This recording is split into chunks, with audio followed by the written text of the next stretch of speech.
والسلام على سيد المرسلين نبينا محمد وعلى آله وصحبه ومن تبعه بإحسان إلى يوم الدين. أما بعد،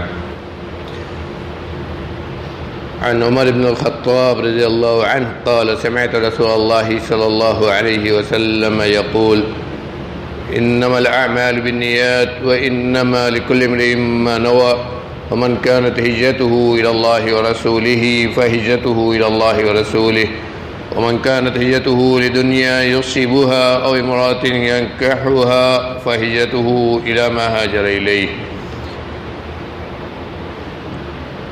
اسی حدیث کے تعلق سے گزشتہ درس میں ہم نے بیان کیا تھا کہ نبی کریم صلی اللہ علیہ وسلم نے اپنی مشہور حدیث میں بڑا دو ٹوک یہ بتلا دیا ہے کہ انسان کے تمام اعمال قبول ہونے کا دار مدار نیت پر ہے. عمل جتنی بڑی بھی عبادت ہو، جتنا بھی بڑے اجر ثواب کا اس میں وعدہ کیا گیا ہو، لیکن اللہ کے ہاں اس کی قبولیت کا دار و مدار صرف اور صرف نیت پر ہے. عمل اللہ کے قبول اسی وقت ہوتا ہے جب نیت صحیح ہو، اللہ کی رضا اس کے اندر مقصود ہو، دنیا کی شہرت ریاکاری اس کے اندر نہ ہو. لیکن اگر جتنا بھی اچھا عمل ہو اور جتنی بھی اچھی شکل میں اسے کیا جائے، لیکن اگر نیت خالص نہیں ہے، ریاکاری ہے، دنیا کی کوئی غرض ہے، تو اللہ کے یہاں قبول نہیں ہوتا ہے. اور قبولیت کا کیا مطلب ہے، قبول ہونے اور نہ ہونے کا کیا مطلب ہے، دوسرے جملے میں اس کی وضاحت کر دی کہ قبول ہونے کا مطلب یہ ہے کہ اللہ کے اس کا اجر ثواب ہوگا. اس کا اجر ثواب ہونے کا مطلب یہ ہے کہ اسی نیت کے اعتبار سے اجر ثواب بھی متعین ہوگا. چنانچہ ایک ہی عمل کا اجر ثواب اللہ کے ہاں کم اور زیادہ ہوتا ہے اسی نیت سے. ایک ہی عمل آدمی کرتا ہے، وہ عمل اسے اللہ کے ہاں جنت کے اونچے درجے پہنچا دیتا ہے. لیکن ایسا بھی ہے، قبول ہوتا ہے، ثواب ملتا ہے، لیکن اتنا ثواب نہیں ملتا ہے. آئیے اس کی ایک دو مثال آج ہم ذکر کرتے ہیں. صحیح بخاری کی حدیث ہے، نبی کریم صلی اللہ علیہ وسلم فرماتے ہیں کہ ایک آدمی اللہ کے دربار میں پیش ہوگا محشر کے دن. یوم محشر کو جب حساب کتاب ہوگا، تمام لوگوں کا حساب پیش ہوگا، ترازو اللہ رب العالمین قائم کرے گا. تو ایک آدمی وہ بھی ہوگا کہ وہ آئے گا تو اس کے گناہوں کا 99 رجسٹر ہوگا. آج فرمایا کہ کل سجل ما بین السماء والارض، ہر دفتر کی اتنا بڑا ہوگا جتنا آسمان و زمین کے درمیان کا فاصلہ ہے. اتنا بڑا بڑا دفتر ہوگا 99، اور یہ 99 دفتر اس کی برائیوں کا ہوگا. ان دفتروں کو دیکھ کر وہ گھبرائے گا اور کہے گا کہ اللہ کون سی چیز ہے جو مجھے اب تیرے عذاب سے بچائے. اللہ رب العالمین اس سے کہیں گے کہ گھبراؤ نہیں، ابھی حساب باقی ہے، تمہاری ایک نیکی بھی ہمارے پاس ہے. نبی کریم صلی اللہ علیہ وسلم فرماتے ہیں کہ ایک کاغذ کا ٹکڑا لایا جائے گا. ایک کاغذ کا ٹکڑا جو بطاقہ کا لفظ ہے، جس کا معنی ہوتا ہے کاغذ کا چھوٹا ٹکڑا. کہا ایک چھوٹا کاغذ کا ٹکڑا ہوگا، وہ لایا جائے گا تو وہ کہے گا بندہ کہ اللہ یہ کیا مذاق ہے، اتنے بڑے بڑے رجسٹر برائی کے اور ایک اتنا بڑا کاغذ، اس کا کیا معنی ہے؟ تو اللہ تعالیٰ پھر کہے گا کہ نہیں، میرے یہاں انصاف ہے، میرے یہاں ظلم نہیں ہوتا ہے. چنانچہ حکم ہوگا کہ ایک پلڑے میں وہ رکھا جائے، دوسرے پلڑے میں یہ چھوٹا سا کاغذ ہوگا. اور اس کاغذ میں کیا ہوگا؟ اس کاغذ میں اس کی توبہ، اس کا کہنا لا الہ الا اللہ، کلمہ لا الہ الا اللہ جو اس نے پڑھا ہوگا. تو کس نیت سے وہ پڑھا ہوگا یہ اللہ کا علم ہے. کہا کہ آپ فرماتے ہیں کہ وہ ایک چھوٹا سا کاغذ 99 رجسٹر اڑ جائیں گے. فتاشت الصحف، کہا وہ اڑ جائیں گے، ان کی کوئی حیثیت نہیں بچے گی ایک چھوٹے سے بطاقہ ایک چھوٹے سے کاغذ کی وجہ سے جس پر لا الہ الا اللہ لکھا ہوگا. اس شیخ الاسلام ابن تیمیہ رحمۃ اللہ علیہ لکھتے ہیں اس پر کہ سوچنے کی چیز یہ ہے کہ اس بطاقے میں اتنے دم کہاں سے آئی, اتنی طاقت کہاں سے آئی کہ 99 رجسٹر جو برائی کے تھے اتنے بڑے بڑے تھے وہ سب بیکار ہو گئے. کہا وہ طاقت اس کے اندر اس کی نیت کی تھی, اس کے دل کی تھی.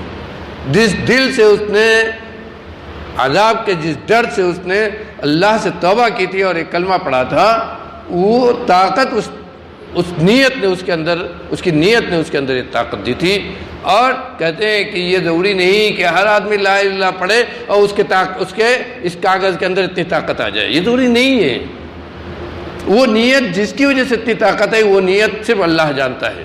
وہ نیت, اس نیت کے لیے دعا کرنی چاہیے. وہ نیت آدمی کو حاصل ہوگی تو اللہ کے عذاب سے ضرور بچ جائے گا.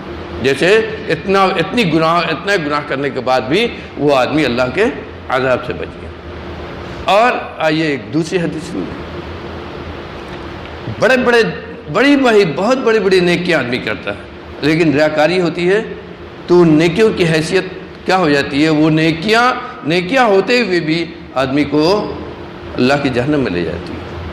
فرمایا مشہور حدیث ہے کہ 3 آدمی جن کا, اس امت کے 3 آدمی جن کا اللہ کا سب سے پہلے حساب ہوگا, کون ہوں گے؟ ایک قاری یعنی عالم. ہمیں یہ بات ذہن میں رکھنی چاہیے کہ حدیث میں قاری کا لفظ جہاں آتا ہے یا صحابہ کرام کو قاری جہاں کا آتا ہے وہاں اس سے مراد عالم ہوتے ہیں. ہمارے یہاں کے طرح صرف قرآن پڑھنے والے کو قاری کہتے ہیں, وہ نہیں ہوتا ہے. ان کے ہاں اصل میں پڑھنے کا معنی قرأت سے ہوتا تھا, اس لیے عالم کو قاری کہتے تھے. یہاں بھی حدیث سے مراد عالم ہے. کہا ایک قاری یعنی عالم, دوسرا غازی یعنی اللہ کے راستے میں جس نے جہاد کیا ہوگا, اور تیسرا اللہ کے راستے میں اپنے مال خرچ کرنے والا. 3 آدمی لائے جائیں گے. کہا سب سے پہلے ان کا حساب ہوگا. غور کرو تینوں کیسی نیکی ہے. علم کے بارے میں یعنی دین کا علم, قرآن و حدیث کے علم کے بارے میں یہاں تک آپ نے فرمایا کہ من سلک طریقا یطلب به علما سہل اللہ له طریقا للجنہ. علم دین حاصل کرنے کے لیے جو آدمی قدم آگے بڑھاتا ہے ہر قدم اس کو جنت کی طرف لے جاتا ہے. یہاں بھی وہی اخلاص کی بات ہے, یہاں بھی وہی اخلاص کی بات ہے. اپنے آپ کو اگر حدیث میں فرمایا کہ اگر اپنے آپ کو بہت بڑا عالم اور دوسرے پر فخر کرنے کے لیے علم دین حاصل کیا ہے تو ایسے آدمی کو جنت کی خوشبو بھی نہیں لگے گی. ایسے آدمی کو جنت کی خوشبو بھی نہیں لگے گی. یہاں اس حدیث میں کیا ہے کہ عالم کو جب پیش کیا جائے گا تو اللہ رب العالمین اس سے اپنی نعمتیں گنائے گا کہ تم کو یہ نعمت دی, تمہیں علم دیا, تمہیں علم کے ذریعے اتنا مقام دیا. تو وہ کہے گا ہاں یہ نعمتیں مجھے دنیا میں ملی. تو اللہ تعالیٰ سے پوچھے گا کہ تم نے کیا کیا, اس نعمت کے بدلے تم نے کیا کیا؟ کہے گا کہ اللہ ہم نے خود پڑھا, دوسروں میں پڑھایا اور تیرے علم کو, تیرے دین کے علم کو پھیلایا. تو اللہ تعالیٰ کیا کہے گا؟ غور کرنے کا لفظ یہ کہ کہے گا اللہ تعالیٰ کذبتا, تو جھوٹ بول رہا. غور کرو میرے بھائی, جھوٹ تو نہیں ہے, جھوٹ ہرگز نہیں ہے, ظاہری طور پر جھوٹ ہرگز نہیں ہے. اس لیے کہ اس کو علم دین ملا, علم دین کو اس نے پھیلایا, علم دین کے لیے کام کیا, سب کچھ کیا ہے. لیکن اللہ تعالیٰ جانتے ہوئے یہ کیوں کہہ رہا ہے کہ تم نے جھوٹ کہا ہے؟ کیوں؟ اس لیے اللہ تعالیٰ خود آگے کہہ رہا ہے اس لیے یہ جھوٹ ہے کہ تم نے میرے لیے نہیں کیا بلکہ دنیا میں اپنے آپ کو عالم کہلانے کے لیے کیا. اس لیے کیا کہ دنیا میں تمہارا نام ہو, ریاکاری کی نیت سے کیا, دکھاوے کی نیت سے کیا. اس لیے تم نے حقیقت میں علم کو پھیلانے کا کام نہیں کیا, علم کو سکھانے کا کام نہیں کیا, بلکہ ریاکاری تھی. اس لیے جھوٹ ہے. اور آپ فرماتے ہیں کہ اس کو گھسیٹ کے جہنم میں ڈال دیا جائے گا. اس کے بعد سخی خرچ کرنے والا لایا جائے گا, اس کے ساتھ بھی اللہ رب العالمین کا ہی معاملہ ہوگا. اس سے بھی پوچھے گا کہ تم نے کیا کیا.